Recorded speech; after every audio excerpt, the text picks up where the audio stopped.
Hello kids! Ngayong araw ay atin namang pag-aaralan ang iba't ibang mga materyal na panlinis sa Filipino at ng sa English.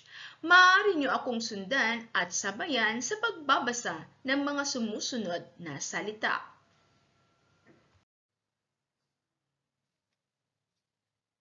Walis tambo, soft broom. Walis tambo, soft broom. Sa Filipino, ito ay nagsisimula sa letrang W at ang tunog nito ay W. W. Sa Ingles, ito ay nagsimula naman sa letrang S at ang tunog nito ay S. S. Pandakot, dustpan. Pandakot, dustpan. Sa Filipino, ito ay nagsimula sa letrang P at ang tunog nito ay P. P. Sa Ingles naman, ito ay nagsimula sa letrang D at ang tunog nito ay D. D. Walis tingting, hard broom. Walis tingting, hard broom. Sa Filipino, ito ay nagsimula sa letrang W at ang tunog nito ay W. W. Sa Ingles, ito naman ay nagsimula sa letrang H at ang tunog nito ay H. H. Punas at balde, mop and bucket. Punas at balde, mop and bucket. Sa Filipino, ito ay nagsimula sa letrang P at ang unang tunog nito ay P. P. Sa Ingles, ito ay nagsimula sa letrang M at ang tunog nito ay M. M.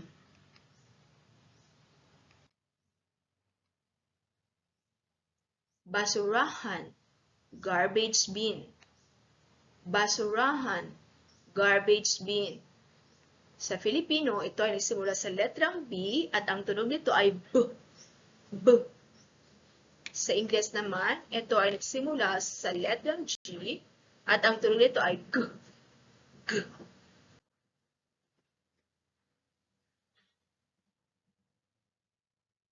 Gomang guantes, rubber glove.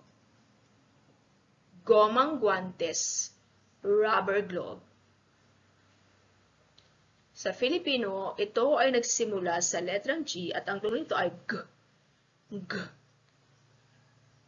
Sa Ingles, ito ay nagsimula sa letrang R at ang tunog nito ay R. R. Vacuum cleaner, vacuum cleaner. Vacuum cleaner, vacuum cleaner. Sa Filipino at Ingles ay magkapareho at ito ay nagsimula sa letrang V at ang tunog nito ay V. V. V. V.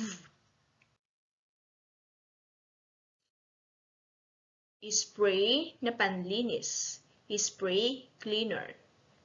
Spray na panlinis, spray cleaner. Sa Filipino, ito ay nagsimula sa letrang I at ang tunog nito ay E. E. Sa Ingles naman, ito ay nagsimula sa letrang S at ang tunog nito ay S. S.